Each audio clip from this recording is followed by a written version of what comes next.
Hello. Saturday, middle of the day, and Ring of Honor Best in the World is tomorrow. So I thought that maybe I would do a little run through of sort of preview this show for you. You know everybody else is doing it, so I thought why not get in and get my own little piece of the pie. Making a little preview slash thoughts, maybe who I think will go over and who I think should go over, and ideas of where to go from there.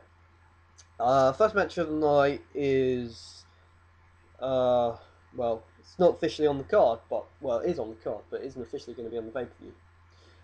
It's going to be Adam Cole and Kyle O'Reilly versus the Young Bucks, and this match really annoys me because it's one of the matches on this card that is most appealing to me, behind maybe the two main events, and maybe Generico Daniels. It's probably the most appealing match on the card. I think it's going to be a great match. I think it's going to be probably the best match of the night, actually. I genuinely think that these two teams will work brilliantly together, and I think they will put on an absolute clinic. Looking forward to seeing it when the DVD does come out. So, yeah. Cole and O'Reilly should go over since they're the homeboys, but you never know. The first actual match on the pay-per-view, Colt Cabana versus Tommaso Ciampa. Colt Cabana and the Embassy is they're sort of in a from what I've seen, a sort of semi-feud. I mean, Colt Cabana has had his issues with the House of Truth through El Generico, so because they're sort of partners and they're friends, but Colt Cabana has sort of a bit of an ongoing role with the Embassy, and this match makes sense. I'm interested to see how this match goes because Colt Cabana's got more of a sort of European style, and I don't think Ciampa has really gone up against that in Ring of Honor just yet. Ciampa hasn't really faced somebody that could carry him to a great match. I think Cabana could do that. The smart thing to do here is obviously to put Ciampa over, and I think that's what they will do. And that match it definitely has potential. It's not exactly a mouthwatering clash, but it has potential to get somewhere. Next match tonight, Rhino goes one-on-one with Homicide in a street fight. Again, this is the Embassy thing. Homicide has had a rivalry with the Embassy. They've accused him of being a murderer and serving papers, etc., etc. Rhino has been brought in as Prince Nana's bodyguard. They're going to have this match. I would have a problem with it. I would have more of a problem with it if it wasn't a street fight, because I think the street fight stipulation, much like with Roddy and Homicide, is going to add to the match rather than take away from it. It sort of covers up a few sort of holes that might actually be in the match. Would it be a normal one-on-one match? Whereas these guys, I think they're two brawlers, and not sure how I feel about Rhino in Ring of Honor just yet. I mean, he's from what I've heard, he's been doing well on the indie scene, so I'm going to give him the benefit of the doubt. And Rhino's a decent enough worker that in this sort of stipulation match, that he could get a good match. He could have a good match with Homicide. I think they're going to put Rhino over because I've heard rumblings that Homicide is on his way out and won't be around for TV, which is the date has officially been set. It's September. September 24th, I believe. That's what I've heard, anyway. I think they'll put Rhino over. I think they should put Homicide over because, well, you don't know how long Rhino's going to hang around for, and you don't want to put him over if he's not going to be committed to the call. So there you go. Sorry, excuse me. Third match of the night, Jay Lethal versus Mike Bennett. Now, Mike Bennett has really, really impressed me. I love the character. I love him. I think he's brilliant. He's definitely got potential to go somewhere, and if it was me, I would have, since everybody's sort of getting on him at giving him heat because he's the WWE guy, and he doesn't quite fit in with the wrestling roster because he's not got that ROH style down. Play him like that. Play him as an entertainer rather than a wrestler. At least gimmick-wise. Jay Lethal coming back. I mean, he's been in Ring of Honor before. He's had some great matches in Ring of Honor in the past, and it's great to see him there. This should be a good match. I expect Lethal to go over, but I want Mike Bennett to go over because I think they really need to build him. He definitely has the potential to go into a feud with El Generico for the TV title at some point, or maybe even challenge for the world title if they want to push him that hard. I don't think they will, but they've got that potential. So yeah, that definitely has potential to be a good match. All these matches, I want to say something. Every single match on this card has the potential to be at least a good match. At least a good match. Not saying all of them will live up to that, but all of the matches definitely at least have the potential to be good matches. The next match of the night is one of the matches I'm actually most looking forward to. More for storyline reasons than for what actually is going to happen in the match, because Michael Elgin and Steve Corino. I think Michael Elgin is a monster. He's an absolute beast. But he's still a little bit green for me. He's just a little bit green. I think working with a guy like Corino, who's an absolute veteran, who is one of the classiest guys you'll ever get in the ring with. Corino, he's been around for so long. He can make pretty much anybody look good. And I think working with Corino might be that last little push that Elgin needs to get fully over, and getting a victory over Corino, which I think he will, and I think he should do, will be a big deal for Elgin. I think he's another one that could be pushed into that TV title scene. He's another one that could be also then maybe even go further, go into the world title scene. And of course, you've got the House of Truth where you can push them as a tag team. You can have Elgin and Strong go as a tag team as well. You've got that option.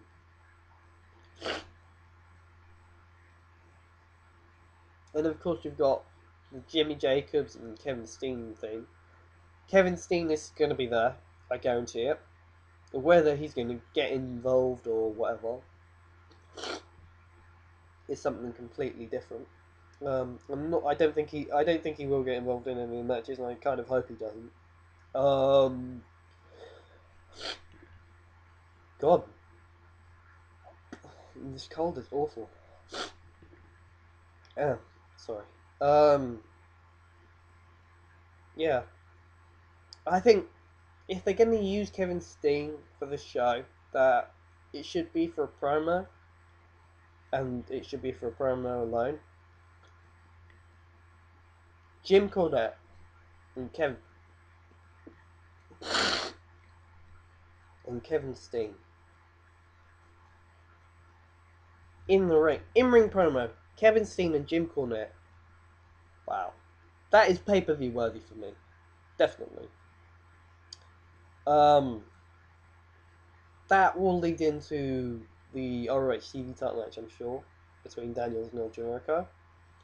Now, these two have had some decent matches in the past. Hopefully, this is better, because whilst they've been good, or they've been all right, they haven't quite been great.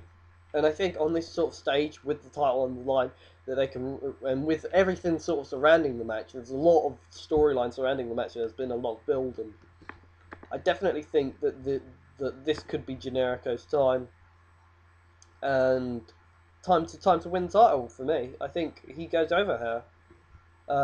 Daniels is supposed to be on his way out as well, much like Homicide, and I can understand why, since he's signed with TNA. But I think Generico is the perfect guy to carry the TV title. I mean, he's phenomenal. He's absolutely phenomenal. Generico is so over with the Ring of Honor fans. He's great in the ring. He's athletic. He can put on good wrestling matches. He's He is, again, El Generico. He could be a world title contender. He really, really could. That's how over and good in the ring he is. So I think this push is a nice way of maybe building him towards that at some point next year. Maybe even give him a run with the belt. The semi-main event. This is for the ROH Tag Team Championships, a 4-way elimination match. The world's greatest tag team defending the titles against the Kings of Wrestling, the All Night Express, and the Briscoes. This one is going to be interesting because I'm curious as to how they work it. I mean, you've got the Kings of Wrestling, you've got ANX and the Briscoes, and you've got the champions. You've got a feud between ANX and the Briscoes on the side, and surely that's going to come out at some point. You've got the Kings of Wrestling who want to get their titles back, and you've got the defending champions. So you've got sort of different dynamics, two different dynamics in the match. You've got the champions and the challengers, and you've got sort of a separate feud involved with the title. So I definitely don't see the All Night Express and the Briscoes winning. I think it's between the World's Greatest Tag Team and the Kings of Wrestling, and I think the Kings of Wrestling are sort of maybe being set on course to split eventually, much like the Wolves. But I really think that the World's Greatest Tag Team will retain the titles. Now, in terms of order of this match, there's no doubt that this match is going to be a good match. This match can't fail to be a good match if they just let those teams go out there and do what they do best, and they'll put on a showcase that'll blow your mind.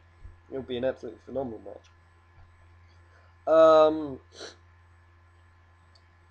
If I'm booking it, I actually eliminate the Kings of Wrestling first, because you want to have that tension there between them. You want to sort of maybe build heat between them, have an argument while they're on their way backstage, blaming each other. Whose fault is it? Is it Hero's fault? Is it Claudio's fault? Or maybe Claudio catches Hero with a boot by accident, and then Hero gets pinned after I don't know, whatever. Or maybe Hero goes for a flying elbow, goes for a spinning elbow, and hits Claudio, and Claudio gets pinned, and you just build the tension between the two. Then it doesn't matter. I'd probably eliminate the Briscoes and then ANX, but it doesn't really matter. I'm assuming that Briscoes and ANX will be the first two eliminated, and then they'll come down to sort of maybe 10 minutes between the Kings and World's Greatest Tag Team, with the World's Greatest Tag Team going over. So, and I think that's probably the right thing to do. I think they've still got a bit of a reign left in them yet.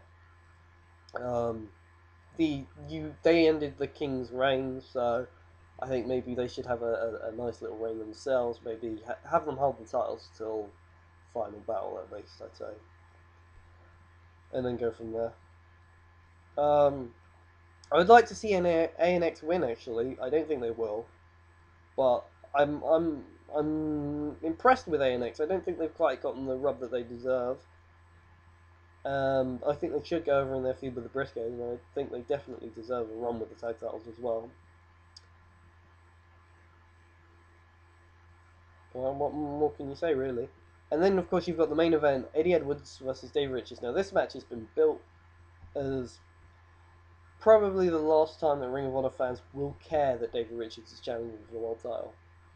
A lot of fans are building this as Davey wins or we give up. If you have that much belief in a wrestler as a world champion, no matter how many times fails to win the title, if you honestly believe that he should be the world champion, that he would make a good world champion, that he deserves to be champion, when he wins that title, you will be happy about it. you will care. So either ROH fans don't give as much of a shit about Davey Richards as they like to make on, or ROH fans are generally morons. That is my take on that situation. And that the whole Davey needs to win bullshit argument is fucking ridiculous. It's ridiculous. Anyone that thinks that if Davey loses that's it is kidding themselves. No way if Davey loses this match will that be it. You guys will still care. ROH fans will still care. It's just the way it is. You're gonna care as long as Davey Richards is Davey Richards. As long as he goes out there and puts on the matches that he does, you'll still want him to win the world title. It's as simple as that. Now, if I'm being honest, do I think Davey's the right guy to carry the title into TV? No. Do I think Eddie is the right guy to carry the title into TV? No. Do I think Eddie is better than Davey in that situation? Who would I rather have them carry into TV with? Yeah, I do. I think Eddie is better to carry into TV than Davey. But I do think that Davey will win. That is what I think. I think Davey will win. I think Eddie should win, but I'm gonna say Davey goes over this time. So this has been sort of my review thoughts on Best in the World. So let me know what you think. Rate, comment, and subscribe. Order the show. Do order the show. GoFightLive.tv. I'll see if I can find a link and I'll put it in the description box if I can. Catch you later. Peace.